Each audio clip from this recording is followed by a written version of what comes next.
Dragnid scratched at the stubble on his chin and leaned back in his chair, which groaned in protest. He was about 3 stones heavier than any detective in the service, which suited him just fine.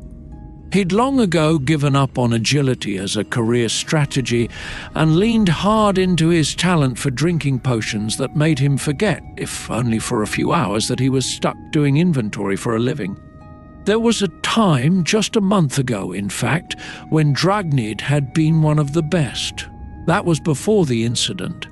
Now Dragnid was sitting at his tiny desk inside the Prison of Ancients, a massive stone fortress in the middle of nowhere that housed criminals too old to die and too dangerous to let out. The kind of place where you're sent when your bosses need you out of sight. In his case, it was a bureaucratic exile following that small matter with the bard. The bard in question, whose name was something ridiculous like Starnapple Glowheart, had been charming people, literally, into a kind of enchanted orgy. An epic jam session, as the bard had called it. Dragnid had caught him mid-riff in the tavern's back room, with half the town's noblewomen and underage stable boys caught in a trance, doing things to each other. Dragnid didn't regret using the killing spell. Sure, it was frowned upon, especially by those paper-pushing wizards who never left the Tower of Justice, but Glowheart had been definitely guilty. And honestly, he'd done the realm a favor. Who needs another lute-playing pervert strumming his way into orgies? But here he was, exiled. Not fired, no firing was too much work. The wizards had sent him to inventory duty instead. He was now in charge of checking up on the most dangerous evil criminals in the world, some of whom had been locked up for so long they'd forgotten why they were in here in the first place. As if that was his problem. "All right, let's get this over with," Dragnid grumbled, taking another swig from his hip flask, standard issue, but it was filled with something very non-standard, a potion called the Forgetting Potion, designed to blur the edges of a day into a bearable haze. His wife had left him because of it, but that's another story. Dragnid shuffled through his list as he walked down the stone corridors of the prison. He stopped in front of cell 487. Inside, a gnarled old woman was scratching her scalp, muttering to herself. One of her eyes had fallen out and rolled across the floor in a casual, unbothered way. "Griselda the Fleshfucker," Dragnid muttered, glancing at the notes. "Invented a spell that could turn people inside out and wear their skin like a dainty hat." He looked at her. She looked back with her one remaining eye. "Still doing that?" "Yes," she croaked. Dragnid sighed, made a note, still insane, then moved on. The next cell held another ancient. This one was wheezing through a ventilator. Thranak the Obliterator, Dragnid read, massacred entire villages because he didn't like the sound of their dialect. He tapped the bars with his wand. "Still hate vowels?" Thranak groaned, though it sounded like all vowels. "Right then," Dragnid scribbled, still linguistically intolerant. Cell after cell, it was the same. The ancient criminals were all relics of a bygone era, stuck in their ways, completely unchanged by time. Until Dragnid reached the last cell on the row. Mogart the Blasphemous Immortal, the sign on the door read. There were warning sigils, plastered all over it, layers of magic meant to contain whatever horrors lurked inside. Dragnid had read about Mogart in some old history book. Back when he was fresh on the force 5,000 years ago, Mogart had been the most feared sorcerer alive. The kind of guy who'd throw babies into volcanoes to warm up for the main event. Dragnid tapped his wand against the door. "Mogart?" From the shadows of the cell, a voice rumbled. "Yes?" It wasn't the voice Dragnid had expected. No cackling villainy, no blood-curdling threats, just a calm, almost friendly tone, like someone welcoming a guest for tea. Dragnid squinted into the cell, where a man, if you could still call him that, sat cross-legged on the floor. He didn't look like a genocidal maniac. If anything, he looked more like an old scholar who'd missed his nap. His long white beard was neatly combed, his robes clean and simple. "You're Mogart the Blasphemous Immortal? That's what they called me, yes." Mogart smiled faintly. "It's been a while since anyone's used the full title, though."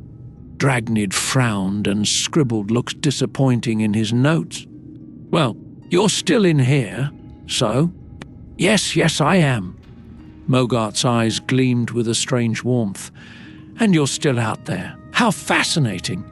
Dragnid didn't think much about the encounter that night, but the next day something tugged at him. The old bastard had seemed different, friendly even. In a place full of psychos, that alone was worth a second look. And if he was honest with himself, he was bored out of his mind. So, against his better judgment, Dragnid returned to Mogart's cell. The immortal looked up from where he sat, and this time there was something in his gaze, a knowing, almost mischievous glint. "I didn't expect you back," Mogart said, sounding pleased. "Yeah, well, I didn't expect to be back either," Dragnid muttered, leaning against the cell door. "But I've got time to kill, and you seem—" Mogart chuckled. "I've been called worse." Dragnid slid down the wall until he was sitting across from the cell. He pulled out his flask, but didn't drink. "So tell me, Mogart, what's it like?" "Immortality, I mean." Mogart raised an eyebrow. "Ah, the big question. What's it like to live forever? I'd say it's like reading the same book over and over again until the words blur and lose meaning. At first, it's thrilling. You can't wait to see what happens next. But after a few millennia, you realize the plot's not going to change, no matter what you do." He paused, his eyes growing distant. "I've been alive for 5,000 years, Detective. In the beginning, I was everything they said I was. Vile, wicked, a monster. I did things you probably couldn't stomach hearing, and for a while I reveled in it. Power like that is intoxicating."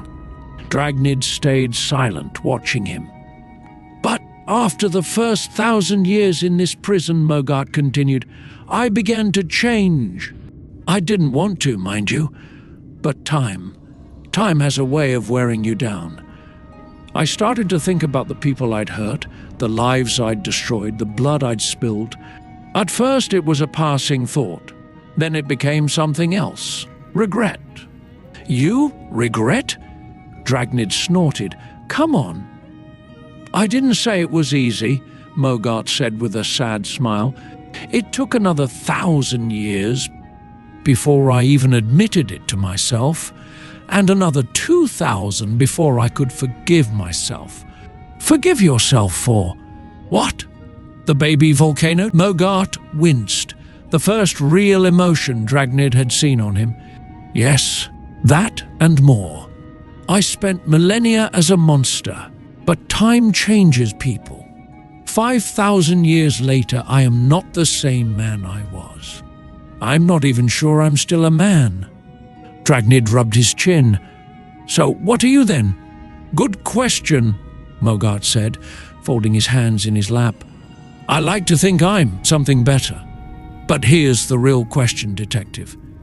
At what point do you stop being held accountable for the things you did? How many years of life does it take to wash away your sins?" Dragnid shook his head. "That's not how it works. You do the crime, you do the time. Simple." "Ah," Mogart said softly. "But what if the time outlasts the crime? What if you live long enough that even the worst thing you ever did fades into the past, until you yourself are not the person who did it? Does the guilt remain, even when the man is gone?" Dragnid frowned, the weight of the question settling over him like a heavy cloak. He wasn't used to thinking this hard. He took a swig from his flask, but it didn't help. "I don't know," Dragnid muttered. "I just take inventory." Mogart smiled. "Yes, so do I, in a way." For a long moment, neither of them spoke. Then Dragnid stood up, tucking his notepad into his. "Coat. "See you tomorrow, Mogart," he said, already feeling the familiar headache creeping back. Mogart nodded. "Until tomorrow, Detective." As Dragnid walked away, he felt a strange unease gnawing at him, like a question he couldn't quite shake. How many years did it take to forgive yourself? To be forgiven? Maybe, he thought. At minimum 100?